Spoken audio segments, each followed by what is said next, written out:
your work is based on his work and his work is based on your work. Exactly which came first. It's like a snake eating its own tail.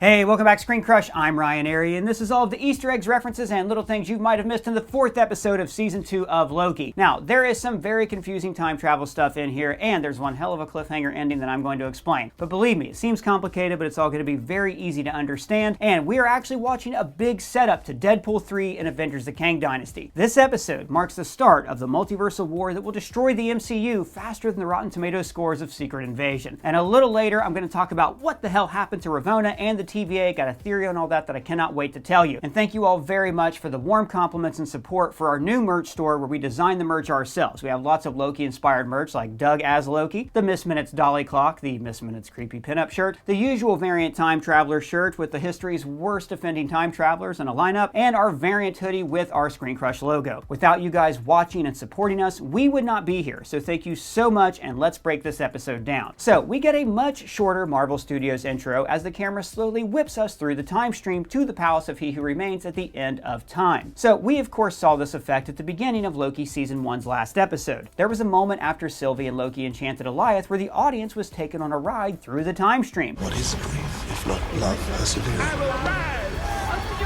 Where Loki seemed to experience his entire life at once. For instance, the sound we heard of a baby crying here We think time as a is actually the baby Loki clip that we saw in Thor. And this intro sequence is very similar. The camera moves through these timelines toward the palace at the end of time, and where we hear this choir. Now, this choir sounds a lot like the singing of the obelisk in 2001: A Space Odyssey. The obelisk was a device sent to Earth to further the evolution of mankind so they could evolve into a more godlike species. And the camera's movements through the timeline mimic David's journey to the other galaxy where aliens evolved him into a space baby. So what's that got to do with Loki? Well, the show is repeating this cinematic moment because the Palace of He Who Remains is essentially a place where a divine presence, He Who Remains, lives. And the episode's theme is about the TVA evolving into something new, something different, something better. Of course, at the end of the episode it's destroyed, but probably not forever. Now, this palace is also where Ravonna has to evolve to take control of her own destiny, or so she thinks. I have a theory about what happened to Ravonna we're going to talk about at the end of the video. So we see the multiverse expanding out of control, and notice how this is destroying the Palace of He Who Remains. In Season 1, we pointed out that the palace seemed patched together with gold. That's the Japanese practice of kintsugi, which is meant to take something broken and make it more valuable. Now this episode is showing us how this happened. The destruction of the sacred timeline led to the palace being destroyed, which will create He Who Remains so he can start at the TVA all over again. How do you know that? Well, because he told us at the end of Season 1. You plunge your blade in my chest, and an infinite amount of me start another multiversal war, and I just end up right back here anyways. So then Miss Minutes does this scan of the room that then allows her to show an event that previously occurred in this room. This could be because the Palace of He Who Remains is at the end of time, and so that means that it's practically timeless. So all events that ever occurred here exist all at once. So Miss Minutes just needs to pluck the moment from the time stream and show it to Ravonna. Or it could just be that Miss Minutes showed her a recording of the palace that she made. Or that, high five.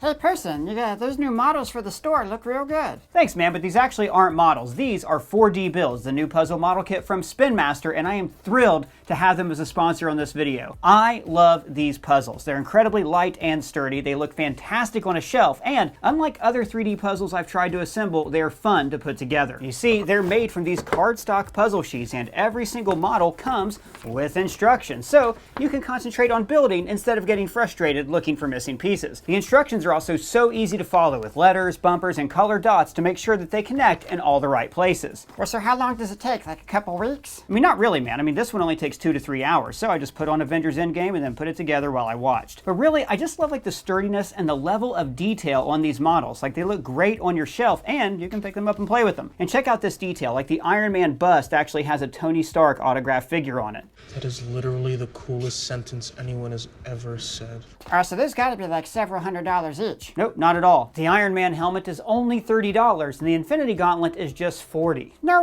way! And they are also incredibly affordable, and one of my favorite favorite products we have ever had on this channel. They also carry Star Wars, Harry Potter, and many more. Now, these are available at Amazon and Target, and the links are in the description. Check them out, you will not regret it. Now, back to Loki. So then we see Renslayer looking at this event like she's peering into a dollhouse, and we've seen this same framing before in this same episode. This is exactly like Victor Timely looking at the scale model of the TVA. And don't worry, we're gonna get to that scene soon. Yeah, so like what are we even seeing happen here? Alright, so let me explain this and then Ravona's traditional role in the comics. Now I know some of you already know this stuff, so I'll be brief. So like they explained in Loki Season 1, all the various Kang variants from different timelines went to war against each other. He Who Remains weaponized a space-time cloud dog called Alioth to eat his other variants and their universes. Afterwards, he constructed the TVA to maintain order and prevent his other variants from ever existing. What we're showing in this flashback is the aftermath of that war. Apparently, Ravonna was leading Kang's forces in battle. Likely what happened is that her original timeline and the timelines of the other TVA workers were destroyed. Or at least, He Who Remains promised all those people that they would be fighting to preserve their universes. And then he told them that he would create a place for them at the end of time, beyond war, a utopia of eternal peace. A utopia at the end of time. Mobius even repeats this lie. No more Nexus events,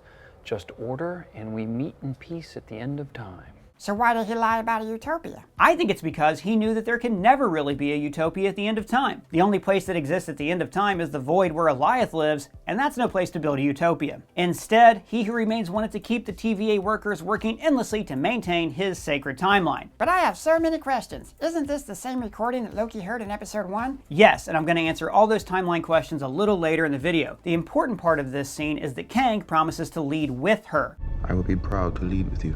But, as we saw from his variant or earlier self, Victor Timely, this guy don't share power. I don't do partners. It seems to be the one attribute that he shares across all his variants throughout the multiverse. After she leaves, Miss Minute says, Fancy a game of chess? and remember, Miss Minute said last episode that he originally designed her as an AI to play chess, so this is showing us that she is still very early in her programming, or late in her programming, but I'll explain that later. Then he tells Miss Minutes to initiate Protocol 42, which will erase Ravonna's memories and the memories of all the TVA workers. Now notice though, he's really sad about this, which makes me think that he did have genuine feelings for Ravonna, but that he can never be with her. But why? Because, as we see in this episode, Ravonna is too power hungry and he can never share power.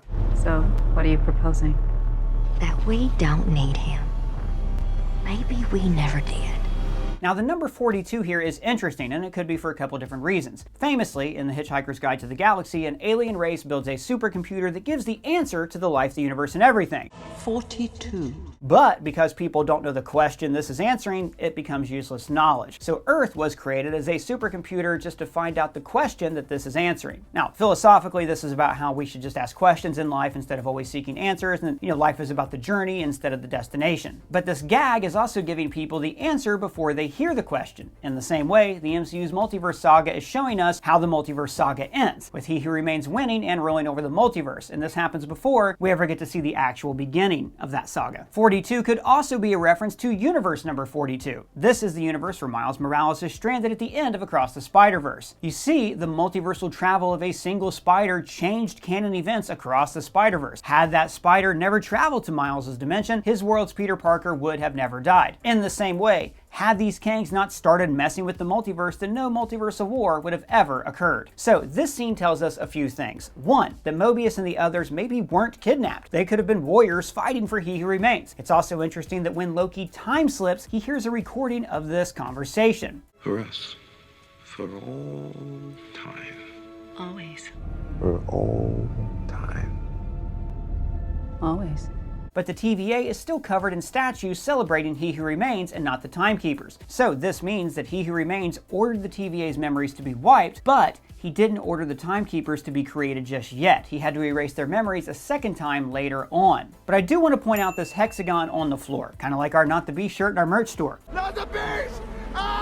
So a hexagonal pattern is interesting because this is the shape associated with the Chaos God Chthon. Who? You remember, he's the Chaos God that Wanda drew her power from in the Multiverse of Madness. Chthon's magic allowed Wanda and Strange to dreamwalk into other realities, and doing this caused incursions or the destruction of the multiverse. Which makes me wonder if maybe He Who Remains was also able to weaponize Chthon in the way that he weaponized Alioth, or hell, maybe we'll find out that Alioth is Chthon. Yeah, or maybe it's just a hexagon.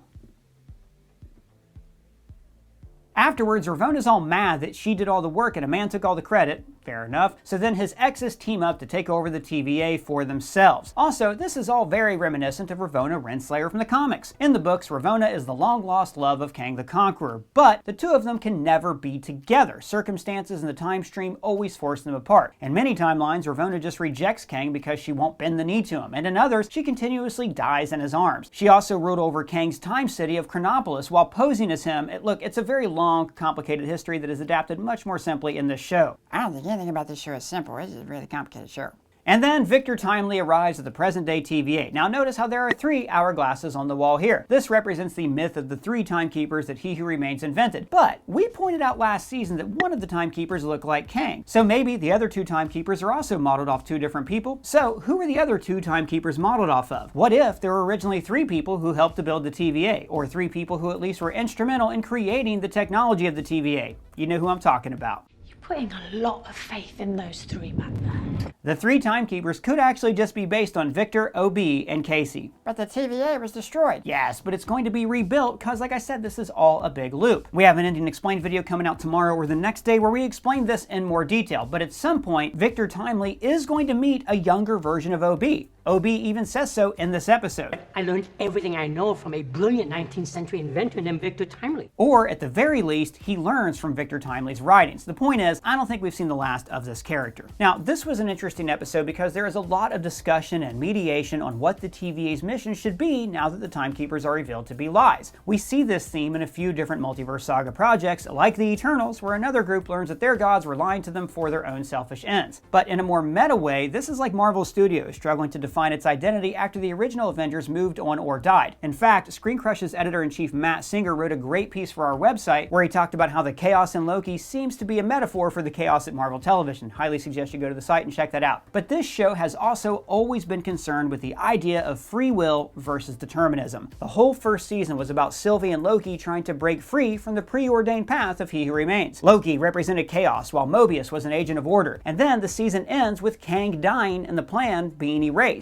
Or so we thought. And now the question becomes, what do you do with your newfound free will? What kind of person do you want to be? What kind of society do you choose to form? Several characters deliberate about this. Judge Gamble tells Hunter B-15 that pruning was the easy solution. It's simple, clean, efficient. But Hunter B-15 changed her heart, and she tries to change the minds of Docs and her rebels. We may not see eye to eye on most things, but I care about this place, these people. And later, Brad tries to convince them to choose a life where they can serve themselves and be happy. I earned my life. I think we all earned our lives. Now, Brad is essentially making the case that variants deserve happiness. It's the same thing that Sylvie believes. But he's also someone who is having a crisis of religious faith. He has learned that his gods are dead. This changes everything. And that the peace and harmony at the end of time, essentially his heaven, his afterlife, is a lie. So this argument boils down to individualism versus collectivism. Brad believes that he deserves to live however he wants, while the others believe in collectivism, that they all exist for a common goal. Now, Docs and B-15 disagree on what that goal is, like to serve the TVA, do you prune or not to prune? But they still want to serve a greater good. For B-15, she wants to help people in the timelines, and Docs wants to serve and maintain the TVA. But Ravonna is the worst kind of bureaucrat. She claims that she is serving the TVA and the greater good, but she's really serving herself. She wants power. She finds validation in seeing the TVA fall apart without her. The second I left, everything crumbled. So it makes perfect sense that these two individualists, Ravonna and Brad, would align with one another. The most heartfelt of these conversations is between Loki and Sylvie, but I'm going to get to that in just a bit. First, I want to talk about the scene at the crux of this episode, when OB met Victor. Last episode, we heard Victor say how much he admired Ouroboros. I like to think of it as a correspondence between myself and the visionary author, Ouroboros. And in this episode, we find out that long ago, OB learned everything he knew from Victor. And like we said in episode 1, this whole season is an Ouroboros loop. They taught each other, neither of them came first, and OB even identifies his namesake. It's like a snake eating its own tail. Now, we've pointed out before that it doesn't seem like OB has had his memory erased, unlike everybody else in the TVA. He remembers Mobius, but Mobius does not remember him. And also, unlike the rest of the TVA, he at least remembers a variant of He Who Remains, Victor Timely. And then, they sign each other's books, a nod to this famous MC Escher sketch of two hands drawing one another, just another way of expressing this idea of an Ouroboros loop. OB says, If we had the resources, it would have been bigger than Einstein. We don't know yet if Victor Timely is a variant of He Who Remains, or if he's just like a variant who was born thousands of years too early, or if he's just an early version of He Who Remains. But this does make Victor Timely an even more tragic character. He is somebody who was denied his birthright, who was denied his genius simply by time. So it makes sense that this is somebody who would be motivated to go out and try to conquer time. Somebody who would want to prove that he is the best, he is the smartest, that he is the winner. That is definitely the attitude of a Kang the Conqueror. And then Obi and Casey show off their model, and this scene was a hilarious Easter egg too. One of the greatest all-time time travel movies, Back to the Future. Please excuse the crudity of this model. I didn't have time to build it to scale or to paint it. To give it a shoddy and slapdash work, it's not to scale. I like how Obi is also such a perfectionist that he even included a sign that reads, not to scale. Now, this is the same model loom that we see in the end credits. Just like in Back to the Future, they have created models of themselves to like fully express their mission. Yeah, what are they trying to do? I didn't really get that. Well, basically, all these new timelines are being created because the TVA is not pruning branches. Think of it like the sacred timeline is a giant rope made up of individual strands. Because there are now so many more strands, the rope, or the sacred timeline, is now going to be so thick that the loom cannot contain them. So Obi's plan is to take this device and add it to the loom to make the rings larger. Oh, I see. Thank you very much. But the problem he's having is that when the rings expand, they decay too fast. And remember, Victor claimed that his miniature loom could fix that problem. My temporal loop inverts the temporal decay of the electricity flowing through it, lowering its entropy. Now, when he says that he could reverse entropy, what he essentially means is that he could reverse decay. And he claims that his prototype device is the key to that. Oh, and what's that? Well, the moment we saw it last episode, we thought that it looked like a model of Kang's time chair. And sure enough, when he opens it, we see all these gears spinning that are very much like Kang's probability drive. Remember, this was the orb that they tried to steal in Quantumania that powered Kang's chair and allowed him to travel the multiverse. So all of this is leading into the idea that either Victor Timely will become Kang, or that all variants of Kang will eventually all create the same type of technology, and that they are all doomed to fight in the same multiversal war. And I loved how they boiled down all the instructions to this one thing. They'll need to hit the green button. Green button. Because that always reminds me of this. Which button is the button you're supposed to push? Point to it. No! So then Sylvie freaks out about Mobius having such a casual attitude. Pie. What is the matter with you? And hey, first of all, she hid out in the 1980s making apple pies at a McDonald's, but she has a point. Mobius and the rest of the TVA are used to having a laissez-faire attitude about death and destruction because it's a normal part of their jobs. And it happens again and again and again. And Mobius has kind of retreated back into that way of thinking. Now, I mentioned earlier that this episode is about two battles for the TVA. The physical battle to save the structure, but then there's also the battle for the TVA's soul. What will they become? Or, as Adama would put it, we did it to save ourselves from extinction, but we never answered the question why. Why are we as a people worth saving? Ah, that show's amazing. Now we see a couple new posters in Pie Land. One about how to drink something you have to bring in your own cup because this automat only has pie and nothing else. And I especially loved this one pie per week. Maybe that's why Mobius is so keen for pie now. The TVA's falling apart and he can break his pie quota. It's really good. But I also think it's interesting that the TVA apparently only serves green key lime pie. Now green is the signature color of Loki and of the Time Stone, and it's the color of key lime pie, the most disgusting of all pies. Yeah, why is it you don't like key lime pie? I said what I said. Now, in order to change Sylvie's mind, Loki talks to her about how even gods can change. He recounts Thor's change in the first Thor movie when he went from being a bull-headed warrior jock to a sensitive, kind warrior jock. Some years ago, my brother was banished from Asgard. And when he came back, he was different. Now, this goes all the way back to the first episode of this series. When Loki broke down, he admitted to Mobius that he never wanted to hurt people. It was a show that he put on because it was expected of him. It's the cruel, elaborate trick conjured by the weak to inspire fear. Loki was told throughout his entire life and through myth that he was a villain, a trickster, and so for hundreds of years he played that role. Seeing Thor change set an example for him that he could change. Thor even spells this out in Thor Ragnarok. See, Loki, life is about growth, it's about change, but you seem to just want to stay the same.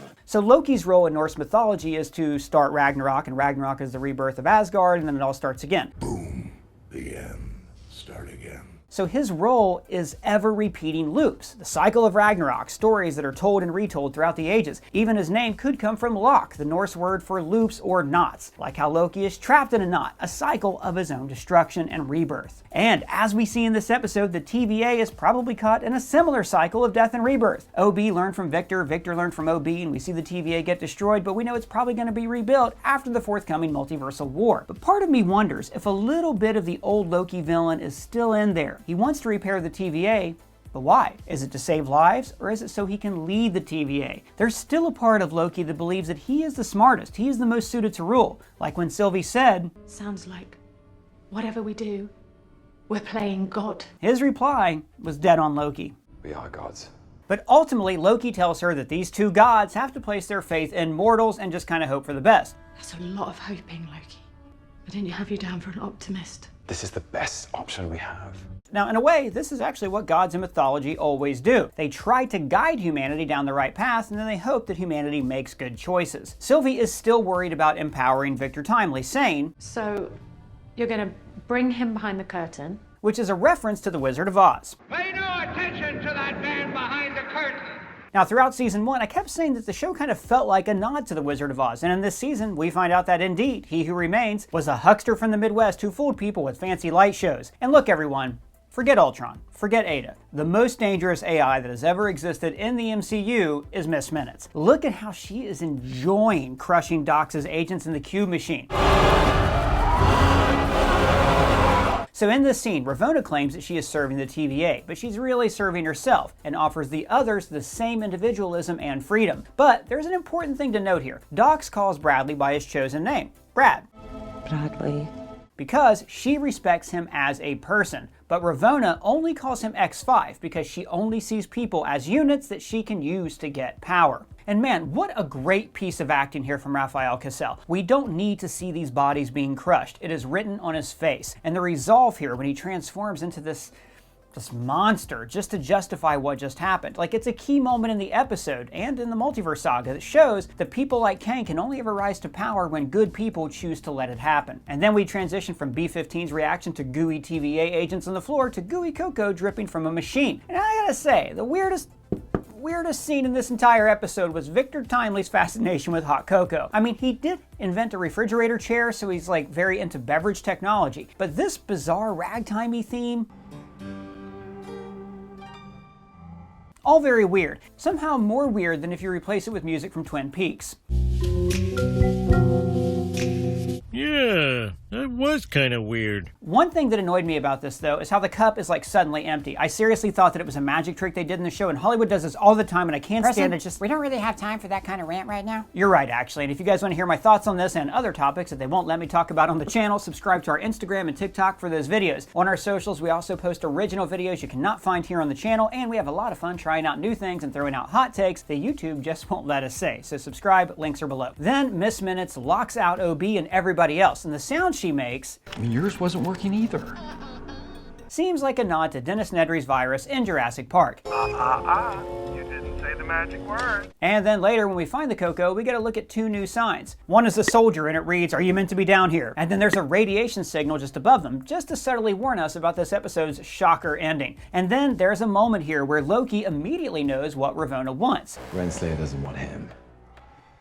She wants the TVA. Because power-hungry game recognizes power-hungry game. I see a scheme.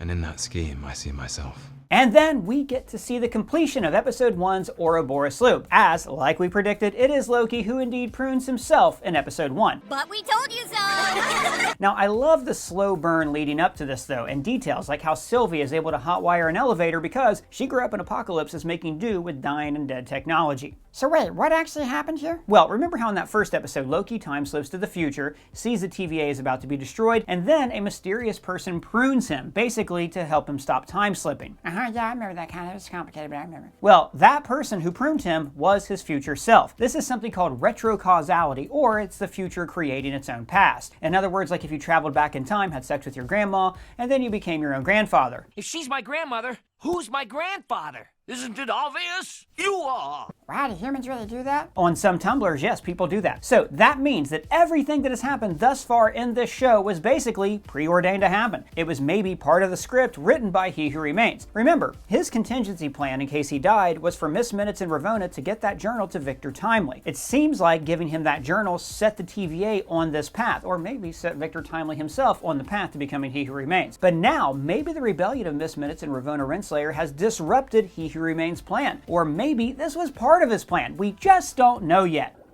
We don't know. What is important to know is that when Loki prunes himself, this is the moment when he realizes that fate, for him at least, does exist, and that there is a path that he must follow. And, because it serves his own need to survive, he walks down that path. He makes a choice to obey his destiny. And then we get to see something very interesting as OB reboots Miss Minutes. She stutters. I can't access it. I'm being locked out. And Victor at first thinks that she's mocking his stutter. Well, mocking just isn't necessary. But then she reverts back to her original form as a single color entity from an old computer monitor made up from single color pixels. She even gets 2 X's on her eyes like a dead cartoon character. But then she reconfigures herself one last time to say, "You'll never be him." And then she turns back to her original programming as a timepiece. Hi, I'm Miss Minutes, and the time.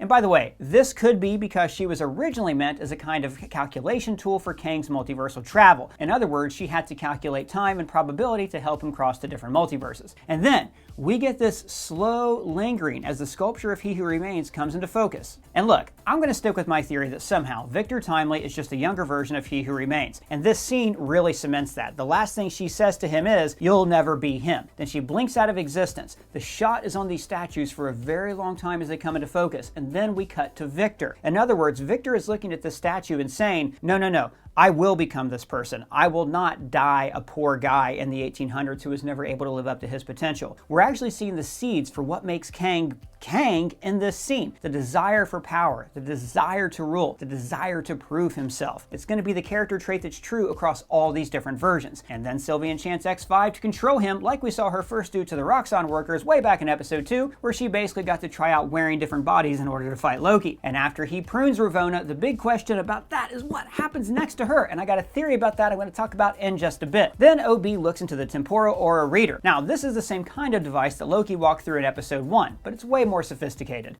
To my knowledge, do a lot of people not know if they're robots? And notice how this also looks like a tube filled with lines of light, much like how the sacred timeline is one big tube filled with individual timelines. And then Victor volunteers to go outside and repeat the same process that Mobius did in episode 1. Another way this episode loops back on its premiere. Now, a lot of people online and on Twitter have pointed out that these vault doors here look like the doors to the X-Men headquarters in the first X-Men film. Just thought I would mention that. Nice observation. And then we got this huge surprise. Victor Timely turns to spaghetti like how OB warned. Well, have you heard about how if you fall into a black hole, you turn into spaghetti? Now, I gotta point out that we have seen this kind of spaghettification before. It's similar to the effect of Loki time slipping, where he was being pulled across the time stream in different directions. But something similar also happens to Scott Lang in Quantumania. When Scott was sent to recover the probability drive, anytime he questioned his decisions, he split off into another version of himself, as somebody who could have made another choice. And when he does that, he briefly stretches and looks a little bit like time slipping. But then, when a version of himself tries to grow very large, he fully turns into spaghetti because he is too close to the probability drive. In other words, the temporal radiation was just too great, just like it was for one Victor Timely. Now again,